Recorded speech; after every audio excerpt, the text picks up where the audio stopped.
Yo un día tuve un problema en mi casa y ella lo percibió, ¿verdad? Al nomás verme, y eso me impactó, porque me dijo, ¿qué te pasa?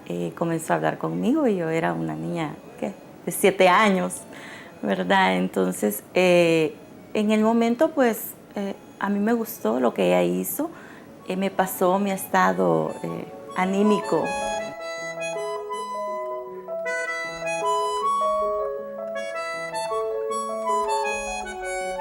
Estaba en 3er grado cuando la maestra habló de los productos que se cultivaban a través de eras. No se me olvida jamás esa experiencia y nos indujo a sembrar rábanos y nos llevó al terreno porque la escuela era tan grande y hicimos las eras nosotros con asadones, estábamos pequeños, los sembramos, los regábamos, llevamos todo el proceso y cuando estaban ya los productos sacamos los rábanos que habíamos cultivado nosotros.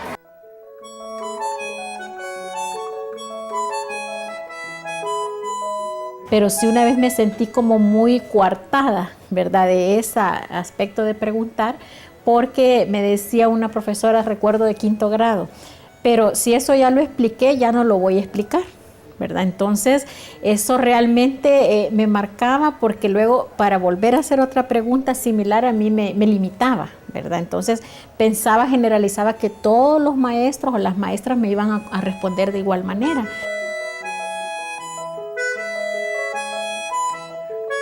Desgraciadamente, de todos los niños y todas las niñas, amigos y amigas que íbamos pasando del 1º, 2º, 3er grado, no todos y todas pudieron terminar ni siquiera la educación básica.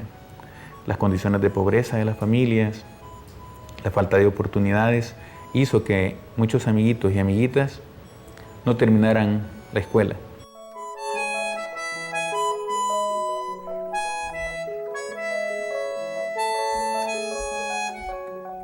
Me contó el cuento de María.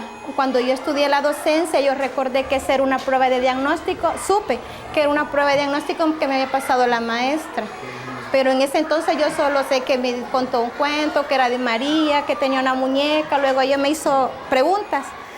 Pero yo sentía que era parte del juego de la maestra para que yo entrara en confianza con ella, pero luego sé que es una prueba de diagnóstico que ella hizo para mí.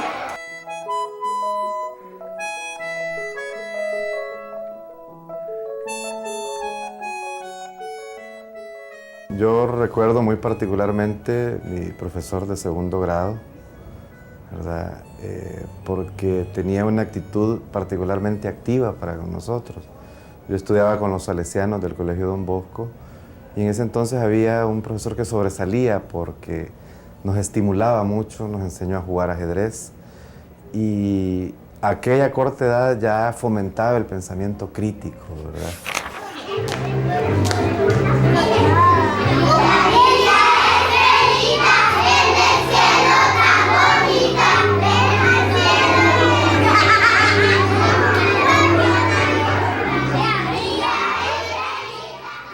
La señora Luna se quiere casar con un pajarito de paja natal. ¿Quién es la madrina? La señora Catalina. ¿Quién es el padrino? El señor Botón. Solo esa me puedo. Los estados parte reconocen el derecho del niño a la educación que se pueda ejercer progresivamente y en condiciones de igualdad de oportunidades. Artículo 28 de la Convención sobre los Derechos del Niño. La educación es algo que tenemos que tener todos y cada uno de nosotros. Es algo que por obligación nos tienen que dar, por decir así, nuestros padres. Es un derecho que nosotros los niños tenemos para ser alguien en un futuro. La Constitución de la República de El Salvador incluye a la educación dentro de los derechos sociales. Esta tiene como fin el desarrollo integral de la persona. Una responsabilidad que tienen nuestros padres contra nosotros es algo que también la sociedad en cierta parte está como obligado a hacernos valer, porque sin la educación nosotros no seríamos nada en el país.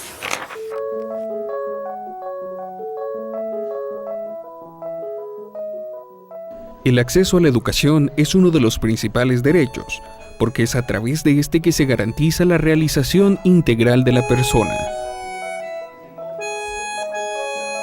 Educación está concebida como un proceso permanente en el cual la persona se desarrolla en toda su plenitud y despliega todas sus potencialidades. Ese es el objetivo último de la educación. Todos los niños y niñas y todos los seres humanos tenemos derecho a la educación. Cuando la imparte el Estado es gratis desde parvularia y lo que es la educación básica hasta 9º grado. También los padres de familia en el hogar son los encargados de dar la primera educación a los niños.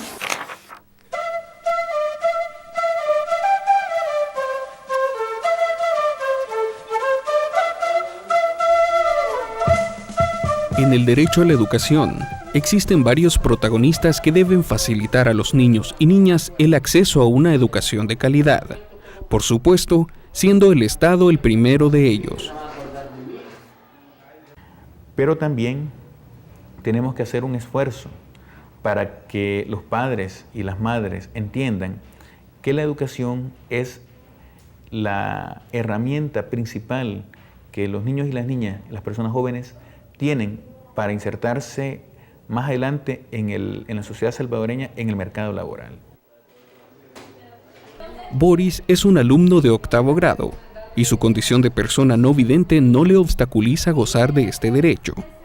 El artículo 24 de la Convención de las Naciones Unidas sobre los Derechos de las Personas con Discapacidad garantiza la integración al proceso educativo de personas como Boris. Es garantizado de todas maneras por la Constitución de la República que todas las personas tenemos derecho a la educación, sea cual sea su condición.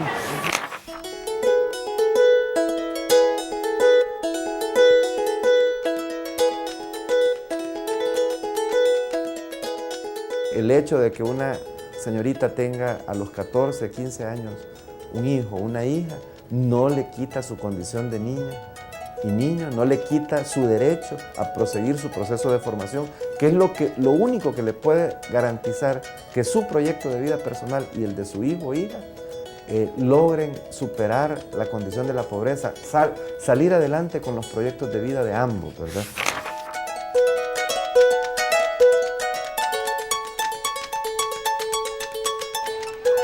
El derecho a la educación en El Salvador no siempre es garantizado. Los alumnos del Centro Escolar Barrio Belén, en San Salvador, no poseen las instalaciones ni las condiciones adecuadas para que los profesores puedan impartir a los alumnos una educación que facilite su proceso de enseñanza, aprendizaje e integración. En un pequeño espacio recibe clases un promedio de 500 alumnos en turnos de mañana, tarde y noche. Tenemos que cerrar nuestra matrícula en el primer día y nosotros decir ya no podemos. Muchos niños se van, que son de la zona, porque ya no hay acceso ni donde ubicarlos ni nada. Y no podemos dar un mejor servicio, pues muchas actividades pedagógicas se quedan cortas porque no hay el espacio ni las condiciones mínimas para poder atender a los niños con dignidad. Aquí hay niños que no están bien colocados, por ejemplo nosotros, aquí a la par. Estamos en una cochera, ahí no hay ventanas, cuando hace mucho calor, a veces la luz falla y pues nosotros ahí lo único que nos mantiene fresco es el ventilador. Los niños y las niñas se quejan que las aulas son muy pequeñas, que no tienen espacios recreativos, que también tienen limitaciones de acceso a material didáctico, educativo, que es complementario para que el docente, mujer o hombre, pueda impartir sus clases.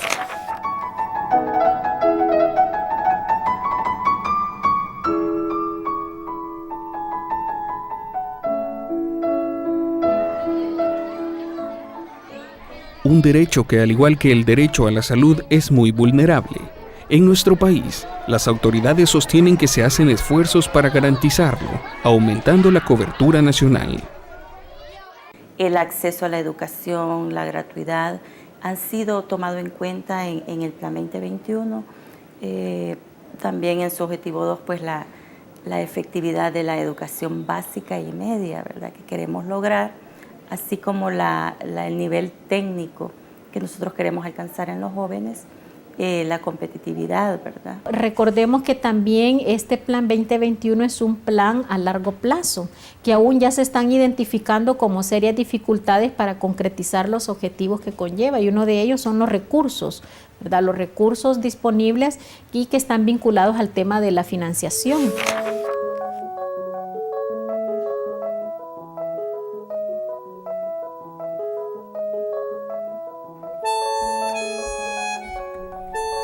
Según un informe de la Asociación Intersectorial para el Desarrollo Económico y Programa Social, el analfabetismo sigue presente en buena parte de la niñez salvadoreña. Se espera que para el 2007 se haya podido alfabetizar un total de 120,000 personas con la ayuda del gobierno, gobiernos locales, sectores privados y voluntariado. Tenemos más de 300,000 niños y niñas que son analfabetas. Y lo que sería la escolaridad promedio del país es muy baja.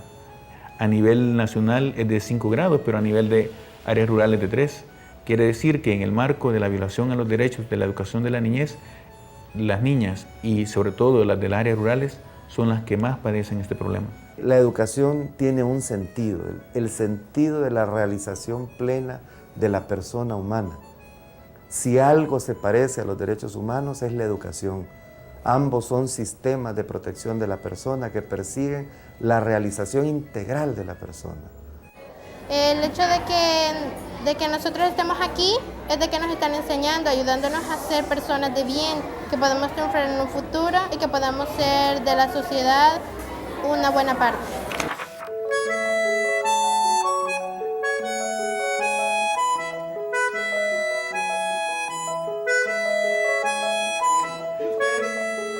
El derecho a la educación también pasa por las relaciones entre los alumnos y los maestros.